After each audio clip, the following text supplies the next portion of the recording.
Very well, thanks, Salvatore. Thanks for having me on.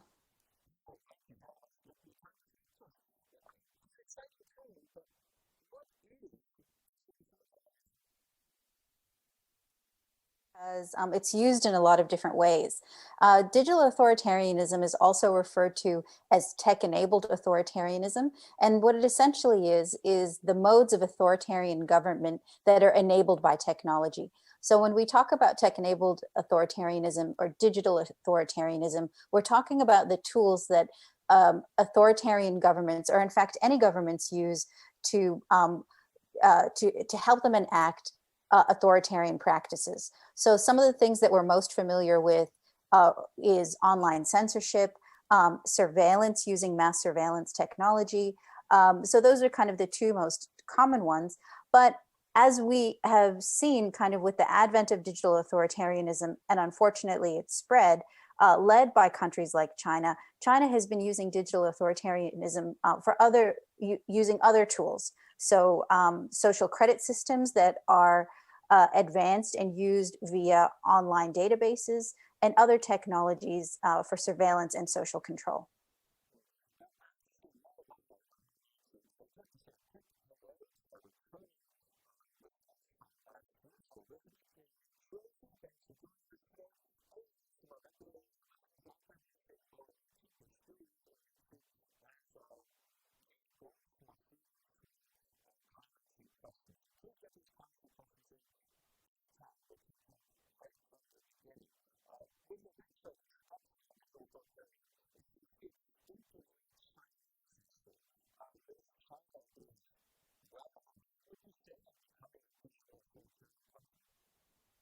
Certainly, China is the lead digital authoritarian state or tech-enabled authoritarian state, but there are others. Russia, for example, is a country that's often pointed to as kind of the leaders in the digital authoritarian movement and models. But one of the kind of disturbing things about this is that, led by China, but also other countries, they're trying to put forward their kind of standards and norms around the use of technology within international institutions and the international spaces.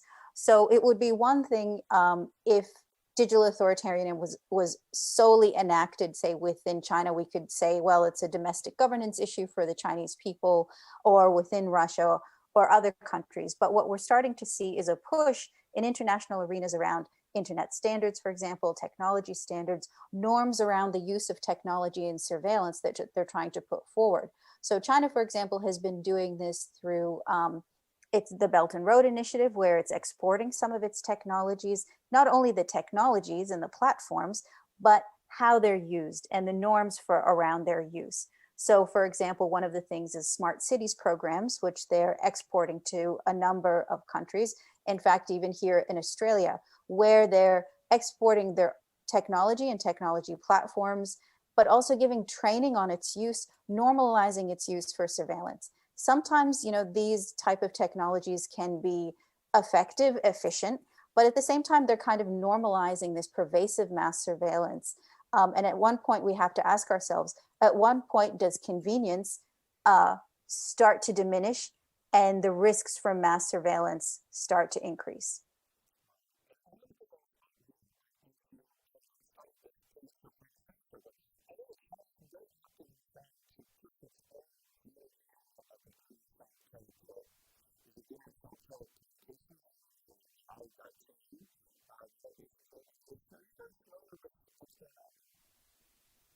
Look at that aspect for this paper that I wrote on how COVID has transformed digital authoritarianism in China and its export of digital tech authoritarian norms. And you're absolutely right. This issue of China trying to promote its norms around the use of technologies and the internet is pervasive within such United Nations institutions and otherwise. And so part of that is the concept of internet sovereignty, which is the idea that the internet can have borders, which kind of goes against the original espousing philosophy of the creation of the internet, where we thought that it could be a free common through the free flow of information.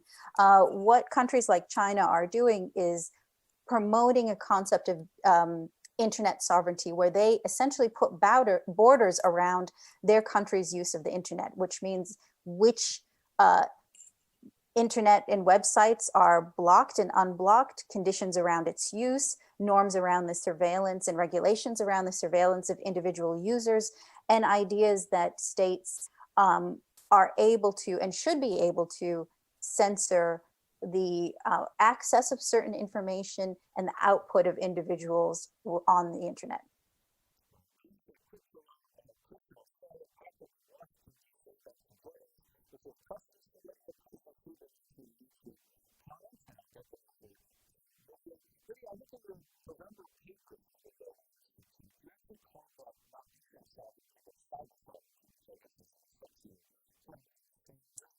Yep, similar term.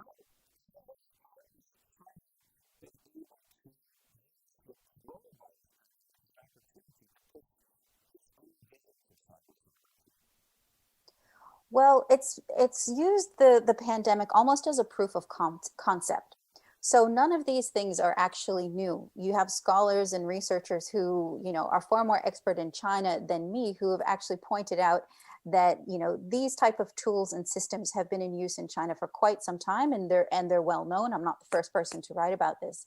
But what I did want to point out through the paper is that COVID pandemic actually acted as a proof of concept.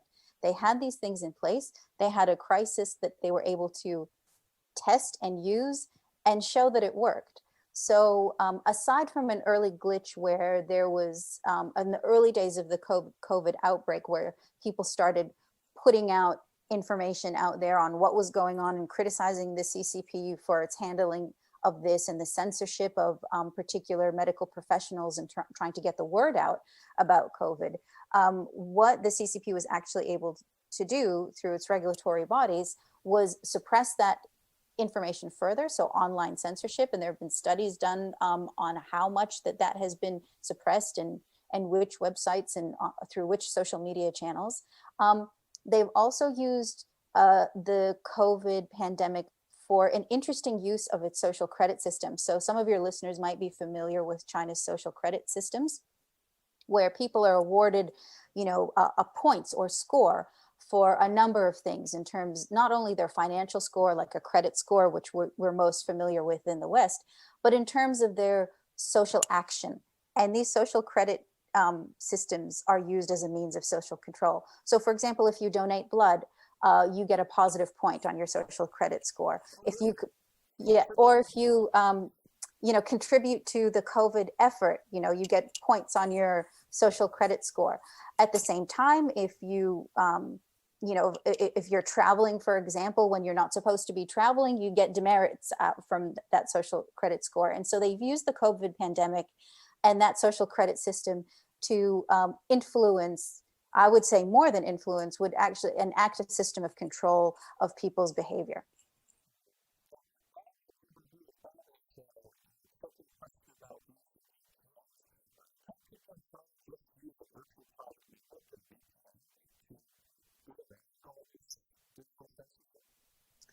Some people have attempted to do so, but actually the use of VPNs is not allowed in China. And so if you're kind of caught using a VPN, that's something that can get you into trouble, or at least, you'll be put, under a bit more scrutiny.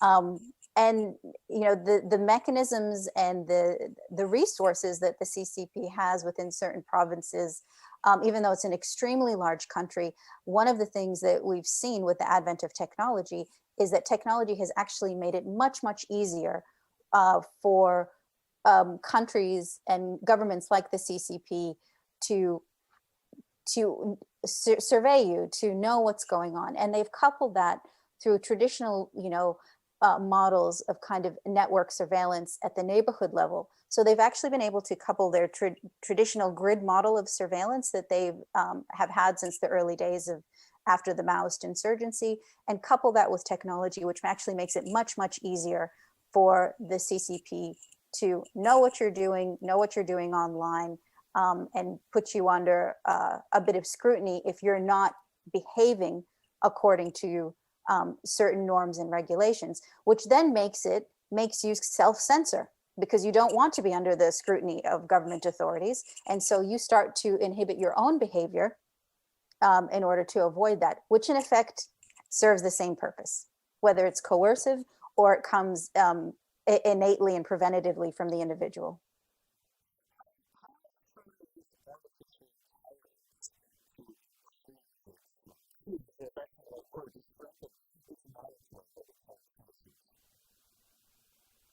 Artificial intelligence is actually, one of the major issues of the future, not only in terms of, this exploration of digital authoritarianism, but globally in democracies anywhere. How do we want to harness these algorithms and this technology? How do we want to use it? And in China, they have put a massive push in developing its technology industry, its artificial intelligence industry. And one of the ways it's been doing so is, again, through, applying it to mass surveillance, but also predictive technologies. And issues around predictive technologies are very nascent. There's a lot of ethical concerns, democratic concerns, concerns around privacy and liberty that I don't think as an international community we have yet grappled with. And what you're starting to see is two very different visions about what we should be doing and regulating and accepting as norms around artificial intelligence related to human use and government use. And so you're starting to see two very alternative visions, one arising and being led from the CCP and authoritarian governments like it, and others through, democratic governments. In democracies, we actually have our own issues with AI and surveillance. It might not necessarily be via the state, but, there's Shoshana Zuboff in her book, The Age of Surveillance Capitalism, shows how it's also an issue that we need to grapple with in democracies as well.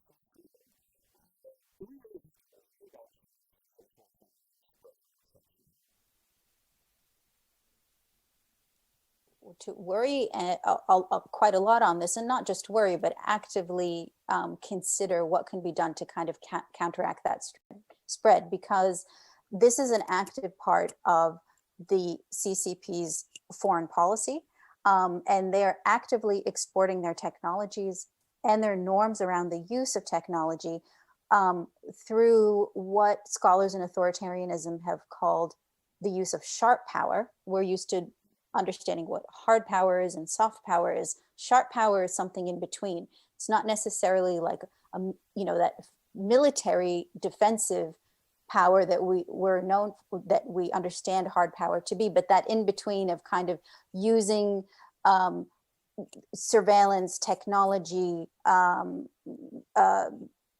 censorship, disinformation to promote their own interests.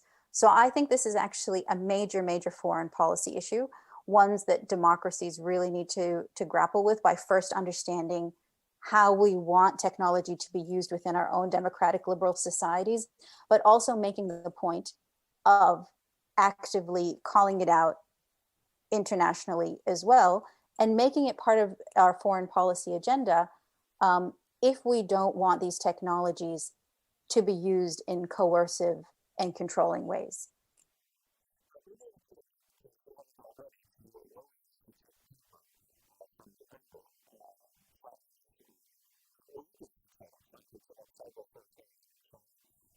Digital authoritarianism, China, and COVID.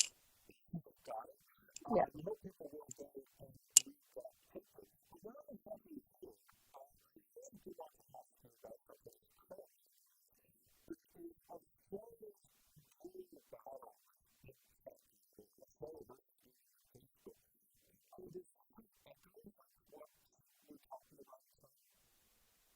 Look, slightly that, what's happening with the regulation of, Google, for example, in Australia, where the government is attempting to regulate that Google pay news services for, the use of their content on their sites.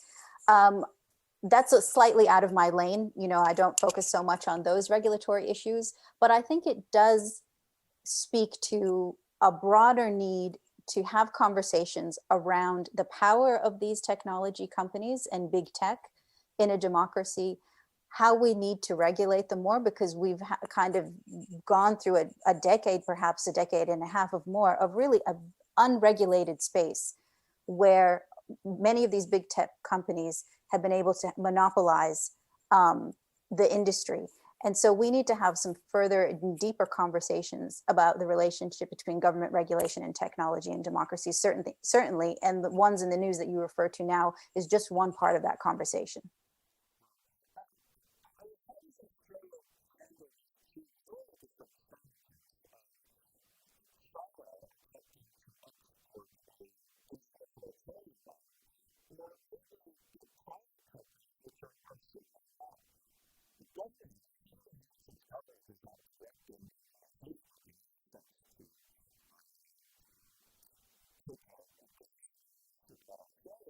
Mhm.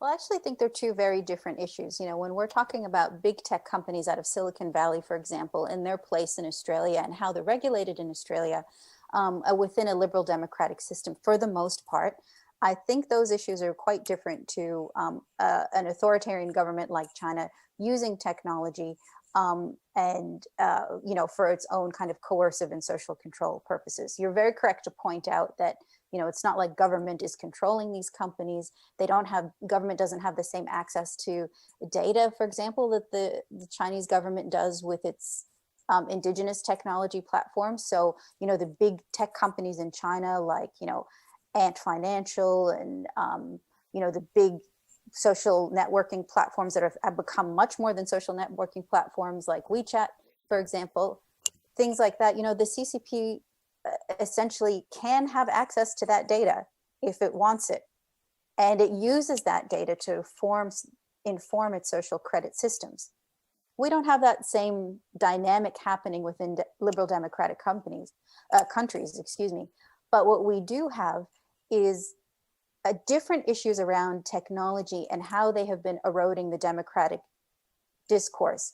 What we're really seeing in democracy is in the internet, instead of expanding our knowledge and expanding our civic engagement, which it does help in certain instances, we've seen a plethora of disinformation, of polarization, of an epistemological crisis around knowledge. It has shattered our sense of collective reality, which is essential for a democracy. And so I think when you're talking about technology and democracies, very, very different issues to what is pointed out in terms of digital authoritarianism, but nevertheless, both very critical.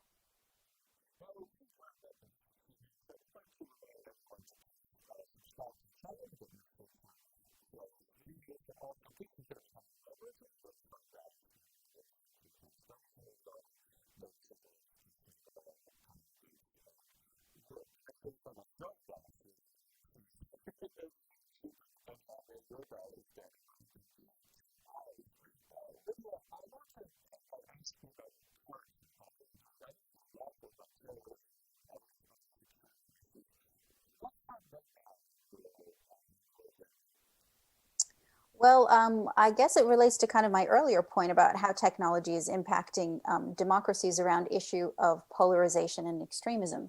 So part of the work that the Lowy Institute is doing that I'm concentrating on now is through the Global Network on Extremism and Technology, which is understanding how technology and technological platforms like social media platforms, but not only that, have impacted extremism and polarization, which I think are critical issues for democracies around the world. So there's some really interesting, writing coming out of this GNet effort that you can find on the Lowy Institute Interpreter.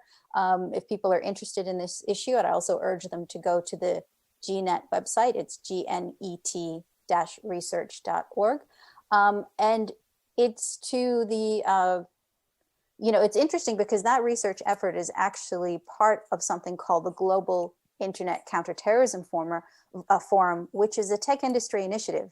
It's actually an initiative started by large technology companies after Christchurch who realized the magnitude of the issues around technology and extremism. So there's some really interesting work that's being done. It's incomplete work, it's monumental work, but that's kind of what's keeping me occupied at the moment.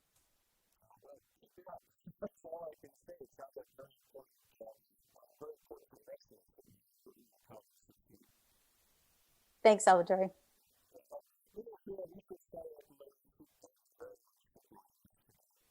You're welcome. Enjoyed the discussion.